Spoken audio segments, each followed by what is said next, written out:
Filipenses 4:4 está escrito assim: regozijai-vos sempre no Senhor. Outra vez digo, regozijai-vos. Na Almeida Atualizada está escrito: alegrem-se sempre no Senhor. Outra vez digo, alegrem-se. O povo de Deus é um povo alegre, porque o Senhor tem alegria para nós. Você crê que Ele tem essa alegria e você vai se manter alegre? Crê também que Ele vai falar conosco? Então coloque tua Bíblia sobre o teu assento e vamos dar para o Senhor e para a sua palavra a melhor salva de palmas que você já deu. Feche os teus olhos, aplaudindo, glorificando, Senhor nosso Deus e Pai, Deus bendito, santo e todo-poderoso. A tua igreja te aplaude e te glorifica.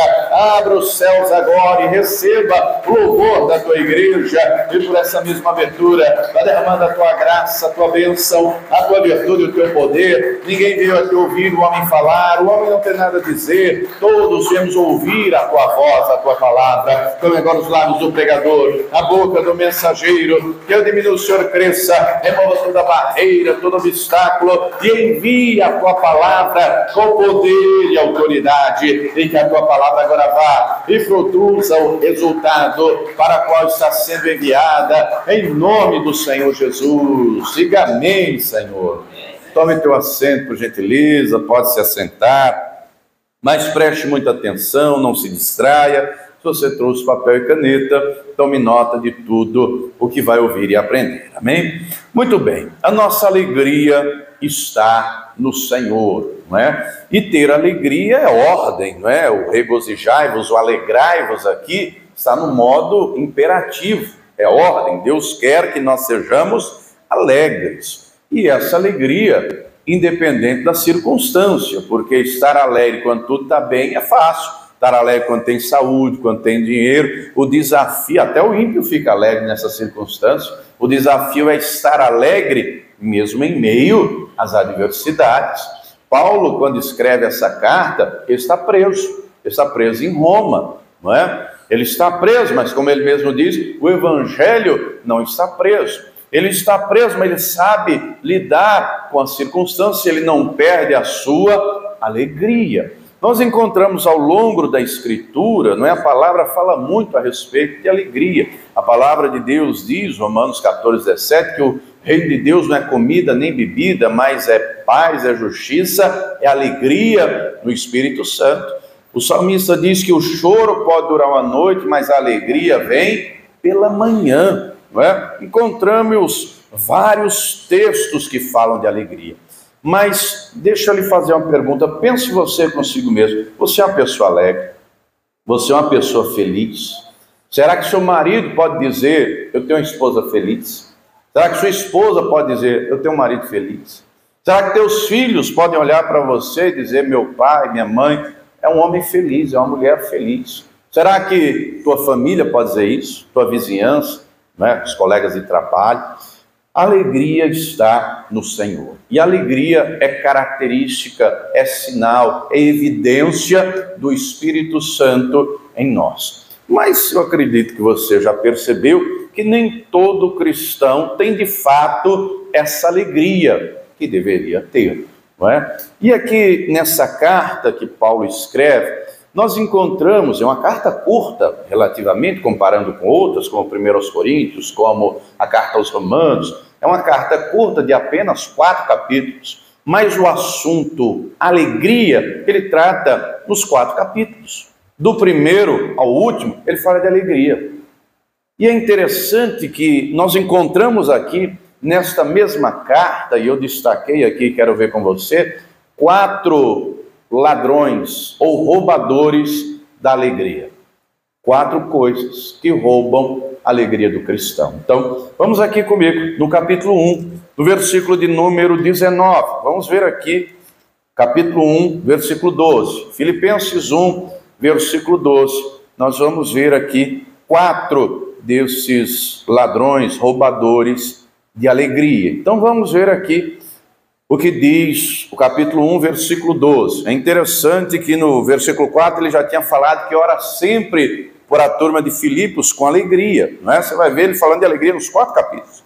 Mas no versículo 12 ele diz assim: e quero, irmãos, que saibais que as coisas que me aconteceram contribuíram, estou lendo Filipenses 1,12, e quero, irmãos, que saibais que as coisas que me aconteceram contribuíram para maior proveito do Evangelho. Agora, que coisas são essas? Não é? Que coisas são essas? Quando nós analisamos, por exemplo, a vida de Paulo, nós percebemos que, lendo o livro de Atos, em Filipos ele foi açoitado, com vara, em praça pública. Ele foi preso, ele foi acorrentado num tronco. Em Tessalônica, ele foi apedrejado. Em Atenas, ele é chamado de paroleiro. Se lermos 2 Coríntios 11, você vai perceber que ele narra que sofreu naufrágio 3 vezes, que foi açoitado 3 vezes. Ele vai falar dos perigos que passou, das lutas que enfrentou. Então, de quais coisas ele está falando aqui? Se você quiser notar, o primeiro roubador da alegria são as circunstâncias da vida. As circunstâncias da vida, minha gente, acontecem querendo ou não, programando ou não, desejando ou não, vão acontecer. Mas a questão é, como é que a gente encara? Como é que nós lidamos com as circunstâncias da vida? Ele está preso, mas ele sabe que o Evangelho não está preso. Ele está preso, mas ele sabe que tudo o que lhe acontece, ele tem entendimento disso. Em outra carta ele escreve que todas as coisas contribuem juntamente para o bem daqueles que amam a Deus. Não deixa as circunstâncias da vida roubar sua alegria. Você já se programou alguma vez para ficar doente? Ou ninguém fica doente na sua casa? De vez em quando alguém fica doente lá? De vez em quando passa alguma dificuldade financeira? De vez em quando enfrenta problemas? As coisas acontecem, não é? Esses dias atrás, já tem alguns meses, minha esposa do nada dá uma dor no ombro. Contei, não é? Ela teve uma dor no ombro terrível. E aí foi ao médico, enfim, oramos primeiro, claro, mas foi ao médico e descobriu que o nervo que liga aqui o ombro ao braço estava nascendo osso no meio do nervo. E aí ela não tinha mais força para nada. E aí teve que operar, não é? Ninguém programou. Final de semana, aliás, início de semana, segunda-feira, meu filho amanhece 6 da manhã com a dor terrível na barriga. Ele gritava e gemia de dor e oramos e pusemos as mãos e tal.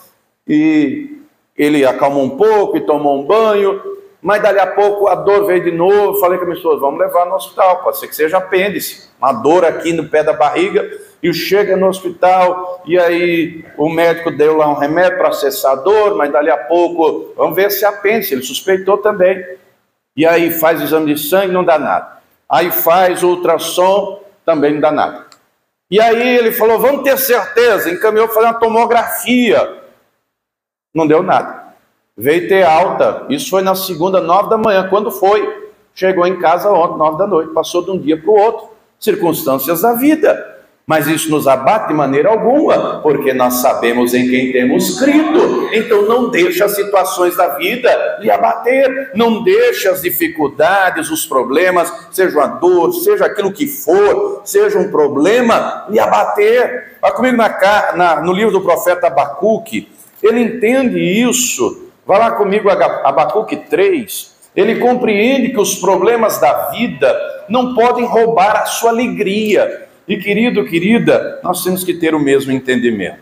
Os problemas, as dificuldades da vida não podem roubar a nossa alegria. Pastor, onde é que está o livro de Abacuque? Vá no Evangelho de Mateus, e aí depois você volta. Antes de Mateus é Malaquias, antes de Malaquias é Zacarias, antes de Zacarias é Ageu, antes de Ageu é Sofonias, antes de Sofonias é Abacuque. Abacuque 3, versículo de número 18, 17... Querendo ou não, gostando ou não, as circunstâncias da vida chegarão. E aqui ele narra algo trágico.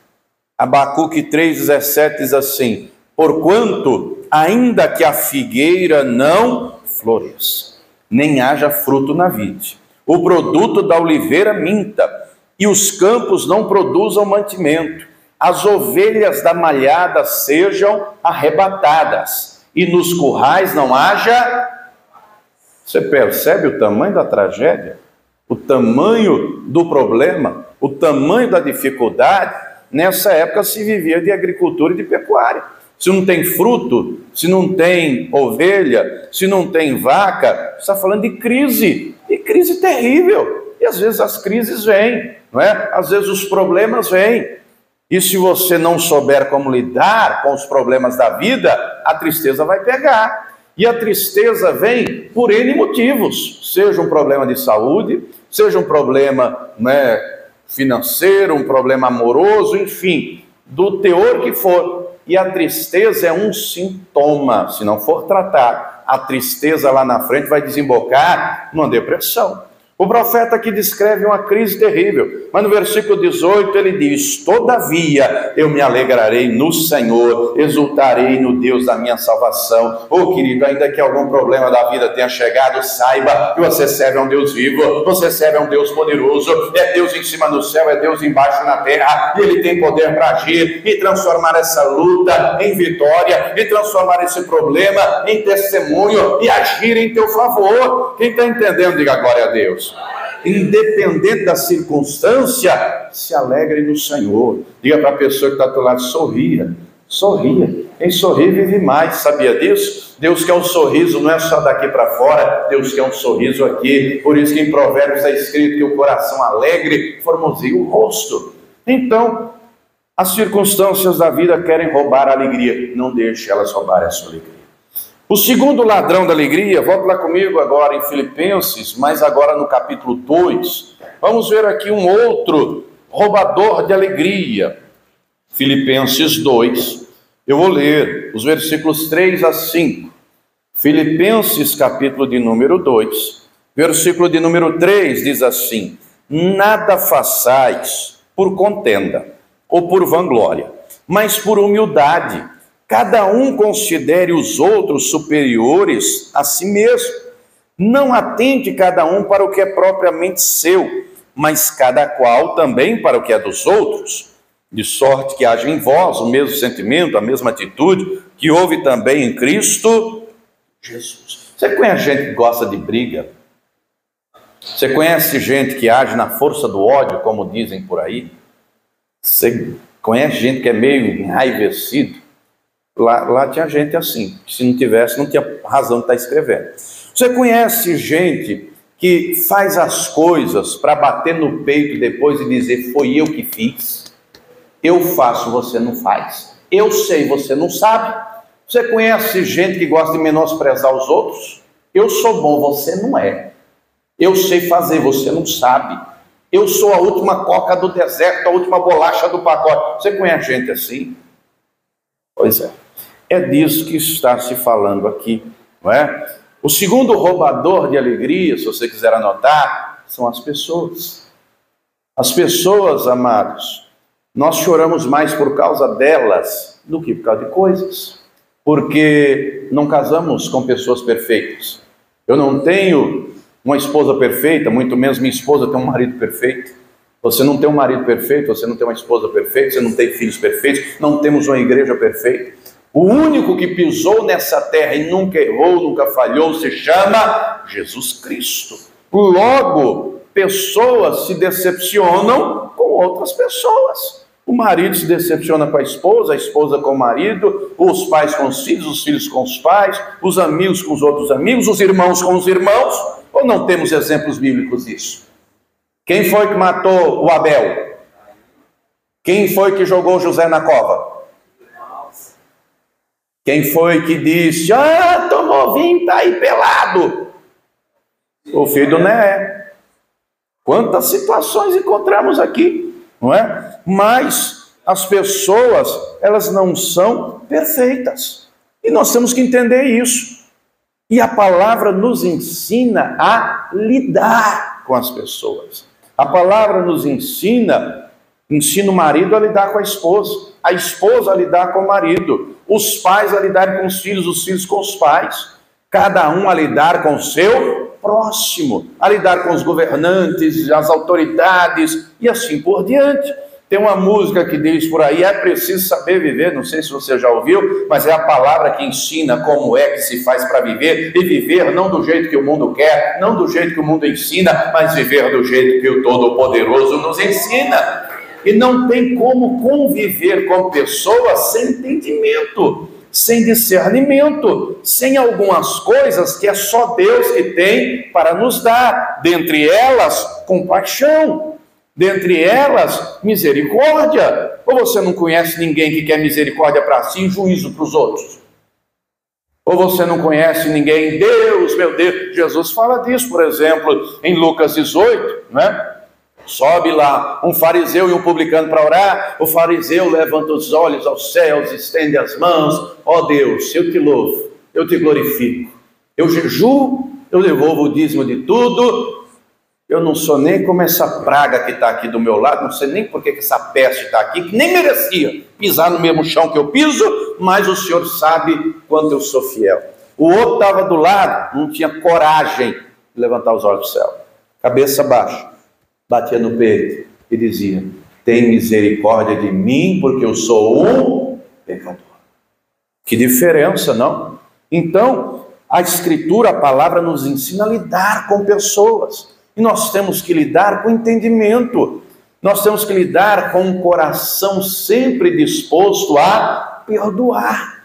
Compreender que em algum momento o marido pode decepcionar, a esposa pode decepcionar, falhar, errar. Em algum momento o filho, em algum momento o irmão da igreja, o pastor, o obreiro, seja quem for, pode falhar, pode pecar, pode errar. Mas é necessário ter um coração perdoador, misericordioso, senão a convivência fica difícil.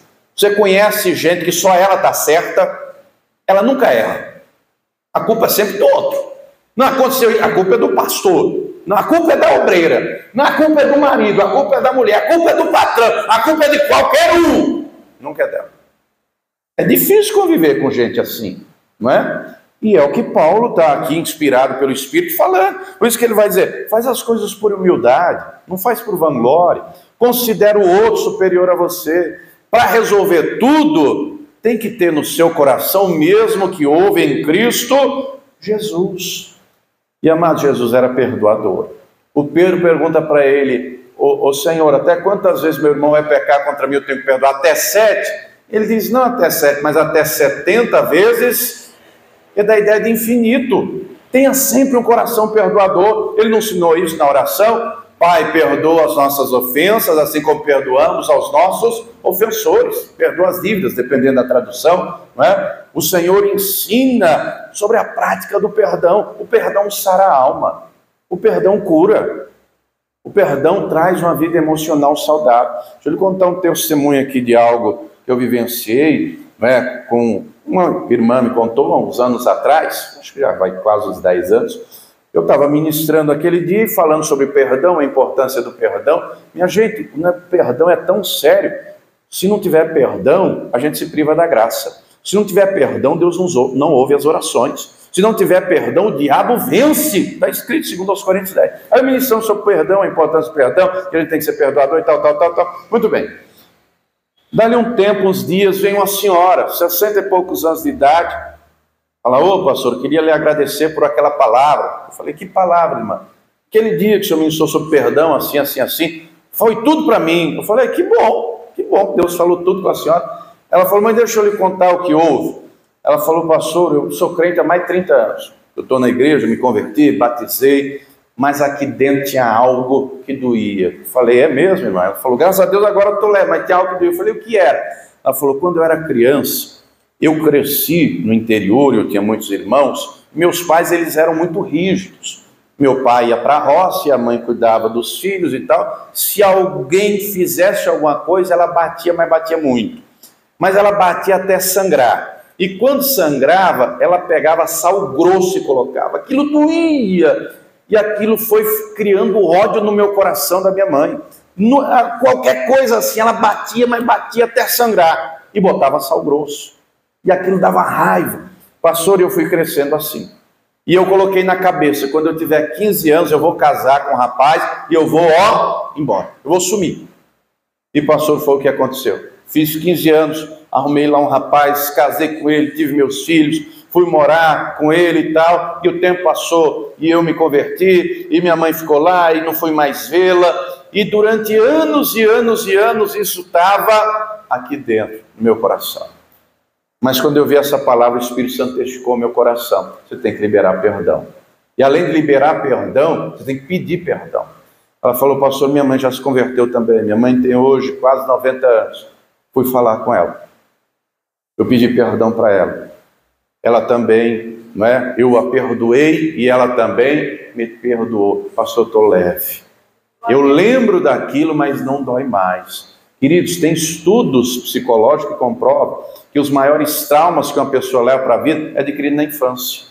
Se alguém de fora, um desconhecido, chamar, por exemplo, uma criança de feia, talvez ela ache ruim, mas se o pai chamá-la de feia, ela pode levar isso para o resto da vida. Se o pai e a mãe chamam seu burro, seu isso, seu aquilo, ela pode levar para o resto da vida. Traga à sua memória alguma ofensa que alguém lhe fez, seja pai, seja mãe. Traga à memória o seu marido, sua esposa ou alguém próximo, porque quando é alguém próximo, dói mais, fere mais, machuca mais. Se você lembrou e lhe deu raiva ou revolta, você precisa perdoar? Você ainda não perdoou? A palavra diz que Deus lança os nossos pecados no mar do esquecimento. Não é que Deus esquece, Deus não tem amnésia. Ele não lança na cara mais. E assim Ele espera que eu e você façamos. Deus não esquece. E talvez alguém está pensando, pastor, você não sabe o que minha mãe fez. Você não sabe o que meu pai aprontou comigo. Você não sabe o que fulano, ciclano. Independente daquilo que você tenha passado, sofrido, vivido, saiba de uma coisa, o Espírito Santo quer ver o teu coração limpo, quer ver você liberando perdão, quer ver você leve, porque o perdão sara a alma, o perdão cura, o perdão liberta, sara o coração. Quem está entendendo, diga glória a Deus. Se você não liberar perdão, você se priva da graça. A raiz de amargura, está escrito em Hebreus 12, 15, nos priva da graça de Deus. Libere perdão, você vai ficar mais leve. Aí você vai lembrar e não vai doer mais. Eu tenho uma cicatriz aqui nesse dedo, lembro como se fosse hoje, já tem quase 20 anos. No primeiro emprego, quando eu entregava folheto, fui colocar um folheto numa caixinha de correio, um cachorro que estava dentro da casa pulou e mordeu aqui e rasgou na hora. Na hora cortou assim, o corte foi profundo, que dava para ver, rasgou aqui e abriu, dava para ver o osso aqui. E na hora eu segurei assim com a mão, caiu muito sangue, fui para o hospital, fizeram os curativos. Olha como Deus cuida, para a glória de Deus. Quem me atendeu no hospital, quem fez o curativo, era a dona do cachorro. Olha que coisa tremenda, como Deus cuida. Fez o curativo, na hora era desse tamanho, inchado, latejando, doía. Mas agora eu aperto, eu toco e não dói mais. Assim o Espírito Santo vai fazer no teu coração. Você vai liberar perdão e o coração vai ficar leve e você vai lembrar, mas não vai mais doer. Não deixe as pessoas à sua volta, seja quem for, roubar a sua alegria. Pastor, é difícil conviver. Eu sei. Pede para o Espírito Santo te ajudar. E Ele vai ajudar. Ele vai te ajudar. Um outro roubador de alegria, agora no capítulo 3. Versículo de número 19, nós encontramos, falando ainda das pessoas, se você olhar diversos exemplos bíblicos. Mas agora vamos ao próximo roubador de alegria. Capítulo 3, versículo 19. O fim deles é a perdição, o Deus deles é o ventre, e a glória deles é para a confusão deles mesmos. Se você tiver uma caneta, grife aí, que só pensam nas coisas terrenas, só pensam nas coisas terrenas. Deixa eu lhe fazer uma pergunta, você já brigou com seu marido por causa de dinheiro? Você já brigou com sua esposa por causa de dinheiro? As pessoas, se você quiser anotar, terceiro roubador de alegria é a preocupação com o dinheiro, a preocupação com os compromissos. Amados, o dinheiro ele não é bom nem é mau, ele é necessário. Agora, eu não posso pensar somente nas coisas que são aqui da terra. A prioridade tem que ser as coisas que são do céu. É o que diz Colossenses 3, versículo de número 1. Eu não sei se você sabe, mais da metade da riqueza do mundo inteiro está na mão de algumas poucas dezenas de empresas. Tem empresas por aí que têm mais dinheiro do que algumas dezenas de países, para você ter uma ideia. Tem gente que tem muito dinheiro, tem gente que tem muita riqueza, não é? E nós vivemos em um mundo que incentiva, e não é de hoje, desde o tempo bíblico, incentiva a aquisição de mais e mais dinheiro. E para isso, tem gente que trabalha, e trabalha mais, e trabalha mais, e trabalha mais, e trabalha mais, e não tem tempo para Deus, e não tem tempo para o culto, e não tem tempo para a família, e não tem tempo para nada. Isso é perigoso. Nós encontramos ao longo da Escritura o Senhor Jesus falando de maneira clara, não é? Que o dinheiro, ele se torna um Deus para algumas pessoas. Ele diz que não podemos adorar a dois senhores. Paulo, falando a Timóteo, diz: o amor ao dinheiro é a raiz de todos os males. Temos compromissos aqui na terra? Temos que trabalhar? Temos que honrar os compromissos? Temos, mas a prioridade é estar na presença de Deus, a prioridade é o Senhor, porque Ele, em primeiro lugar, Ele acrescenta as demais coisas, Ele abençoa a obra das mãos, Ele prospera. Eu já vi vários exemplos, como um testemunho, um cidadão lá do Nordeste. Ele chegou na igreja e estava desempregado. E aí ele faz uma campanha de oração, ele busca Deus, casado, tinha filhos. Ele diz: Senhor, eu preciso de um emprego, tenho que sustentar minha casa. Aí Deus abre a porta de emprego. E ele começou a trabalhar. E vinha no culto, e não falhava, e buscava a Deus. E aí ele quis, trabalhar mais para subir de cargo. Passou um tempo ali, ele vai para um cargo de supervisão. E aí começa a ganhar mais. E aí ele se dedicando. Dali a pouco o tempo de trabalho foi aumentando. Ele deixou de vir aos cultos na semana, só vinha no domingo. E sempre dizimista, ofertante, não é? Sempre fiel a Deus. E aí passa o tempo, ele se torna gerente. E aí gerente, ele tinha que estar mais presente. Era o que abria, era o que fechava, era o que coordenava, supervisionava. O tempo foi aumentando. E aí já vinha na igreja só na Santa Ceia. E aí o tempo foi passando, não tinha tempo para a família, que tinha que estar no trabalho, entrava cedo, saía tarde, convivia mais com o povo do trabalho do que com a própria família. Um belo dia, ele começa um caso com a colega de trabalho. E o que a princípio era uma coisa de almoço, disso, daquilo, vira um caso. E aí, para bancar, tinha que cortar alguma coisa. E ele olha para o dízimo e para a oferta, ele diz: não, vou levar só o dízimo, vou levar mais a oferta.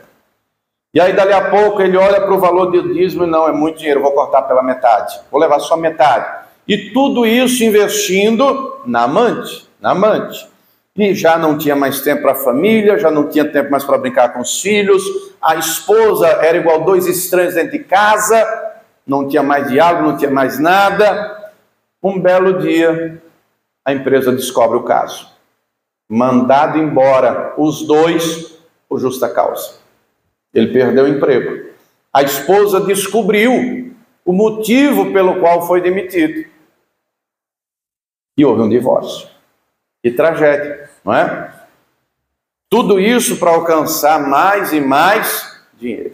Diz o Senhor Jesus: o que adianta ao mundo ganhar, o que adianta ao homem ganhar o mundo inteiro e perder a sua alma, a sua salvação?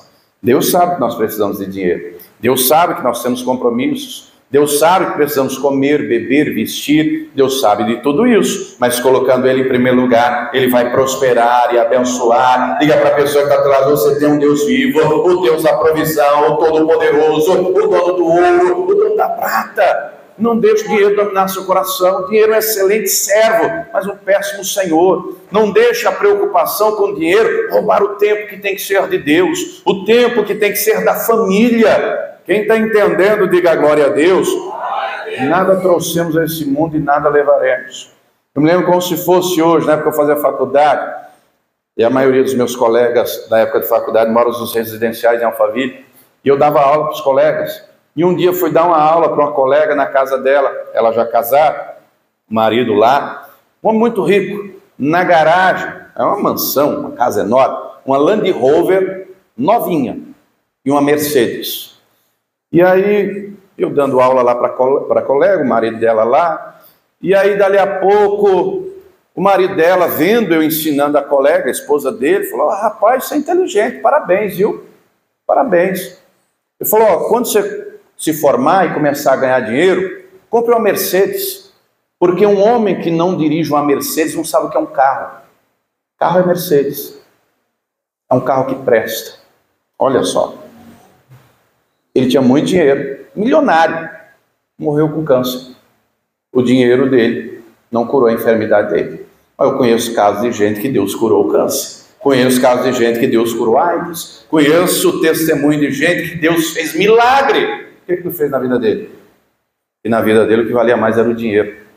O que valia mais eram os bens. Temos exemplo como o jovem rico e tantos outros. Querido, não deixe a preocupação com dinheiro roubar o teu coração, roubar o teu tempo, mas se dedique em primeiro lugar ao Senhor. Pense em primeiro lugar nas coisas que são do alto. Você veio a esse mundo sem trazer nada e você não vai levar nada dele, mas o Senhor tem para você nessa terra uma vida abençoada, uma vida vitoriosa, uma vida próspera. Aqui no capítulo 4, no versículo 19, está escrito assim, ó, Filipenses 4,19: o meu Deus, segundo as suas riquezas, suprirá todas as vossas necessidades em glória, por Cristo Jesus. O meu Deus, segundo as suas riquezas. Deus tem toda a fonte de riqueza. E a vida é uma riqueza que Deus nos dá. Vida e vida com abundância. Saúde é uma riqueza. Sabedoria é uma riqueza. O homem mais rico da face da terra, quando Deus aparece a ele e diz: peça o que você quiser que eu vou te dar. Você lembra o que ele pediu? Sabedoria. E é ele que escreve no livro de Provérbios que a sabedoria vale mais do que o ouro e do que a prata. O que Deus tem para nós, queridos, é muito mais valioso que o dinheiro. Ô, pastor, e o dinheiro? Vai trabalhar, que Deus vai prosperar a obra das suas mãos. Vá trabalhar, não é? Vá estudar, vá se especializar, vá empreender. A palavra fala muito sobre isso, não é? Tem um trabalho inteligente. Você vai prosperar financeiramente. Agora, acima do dinheiro tem que estar o Todo-Poderoso. Deus é rico em tudo, Ele quer conceder a você. Quem está entendendo, diga amém. Dinheiro compra casa, mas não compra lar abençoado. Dinheiro compra cama, mas não compra noite de sono. Dinheiro compra comida, mas não compra apetite. Dinheiro compra o corpo de alguém, mas não compra o amor de ninguém. E Deus tem riquezas imensuráveis para entregar na tua mão. Não somente nessa terra uma vida abençoada, mas uma eternidade inteira. Armazene tesouros lá no céu, onde o ladrão não rouba, onde a traça não mina. Quem está entendendo, diga glória a Deus. Onde tiver o teu tesouro, vai estar o teu coração. Tome cuidado com isso. Quarto roubador de alegria está aqui no capítulo 4 de Filipenses, no versículo 6. Já falamos das circunstâncias da vida, já falamos das pessoas, já falamos da preocupação com o dinheiro, né? Por causa de dinheiro tem gente que mata, que rouba, que faz coisas ilícitas, enfim. O quarto roubador de alegria está aqui no capítulo 4, no versículo 6, que diz assim: não estejais inquietos por coisa ansiedade. A ansiedade é um roubador de alegria. Você é uma pessoa ansiosa? Pergunto para a pessoa que está ao teu lado: você é uma pessoa ansiosa? Você conhece uma pessoa ansiosa? Mas você não chega a roer as unhas não, né? Nada, pastor, que é isso? Não sou ansioso não. A ansiedade hoje pega das crianças aos idosos.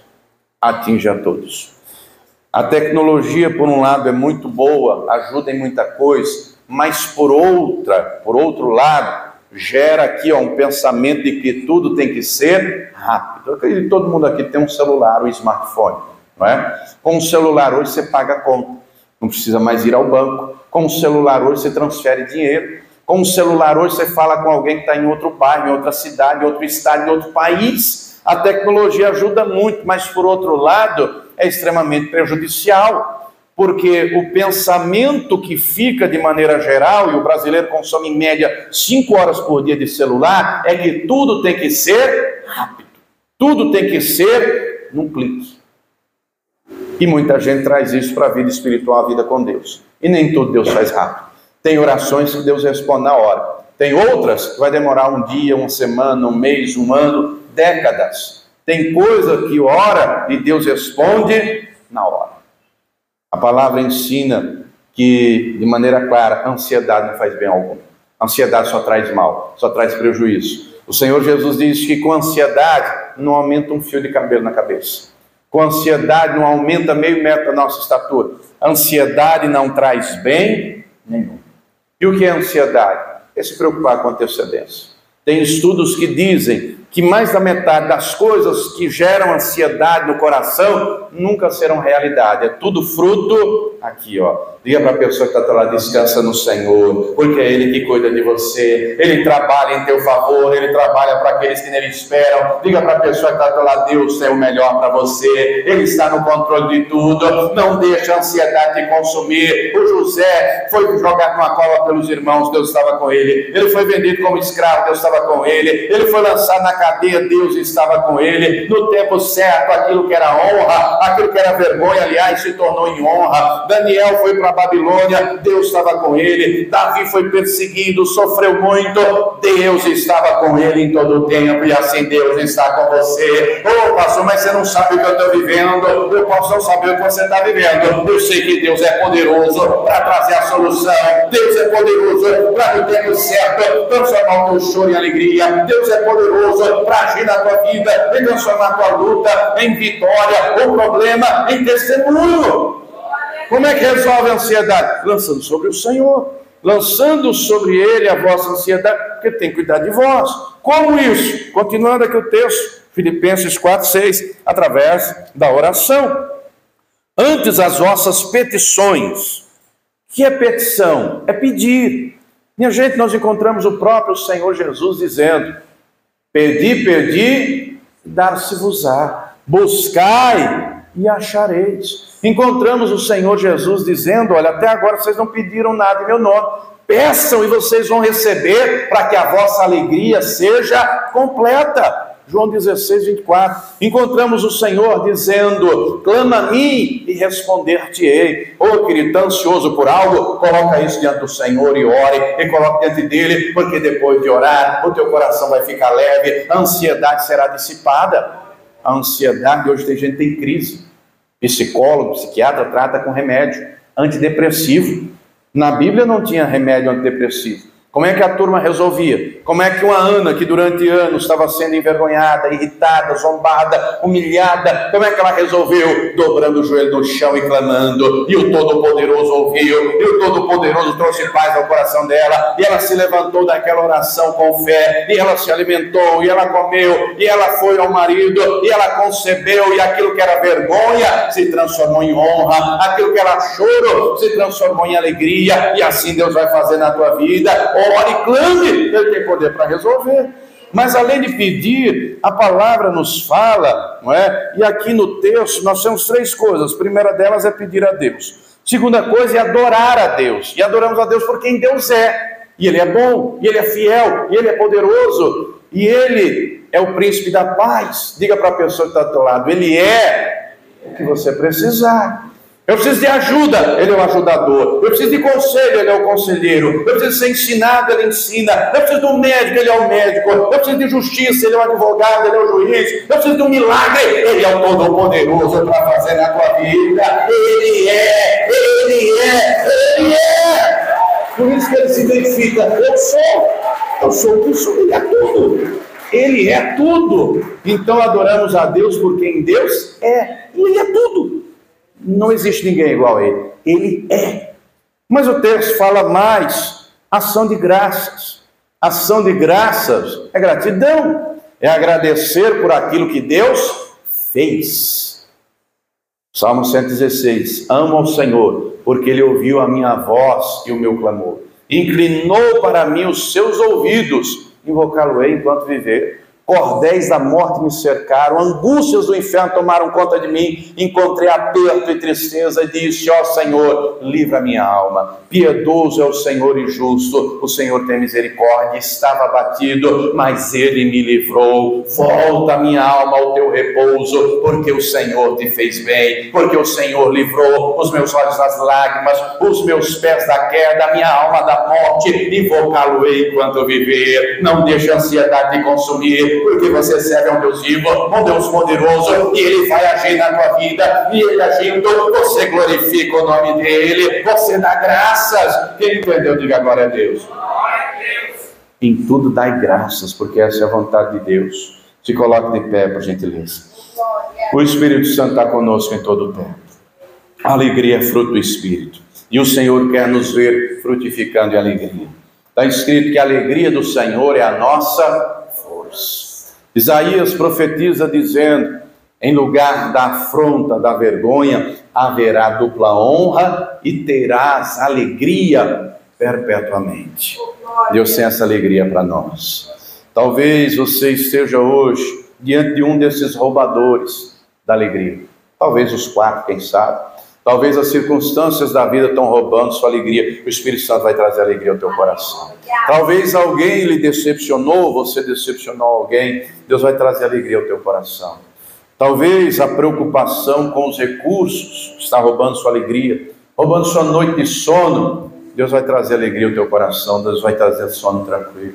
Talvez a ansiedade por algum motivo, seja ele qual for, está roubando sua alegria. Deus é o Todo-Poderoso. Ele vai trazer paz ao teu coração. Ele vai trazer alegria.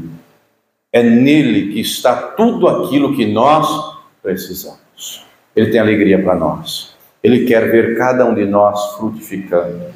Ele quer ver essa alegria transbordando. Por isso que ele usa Paulo para deixar claro: alegrai-vos sempre no Senhor. Outra vez digo, alegrai-vos, alegrem-se, regozijem-se. Essa alegria tem que estar aqui dentro, porque o Espírito Santo está aqui dentro.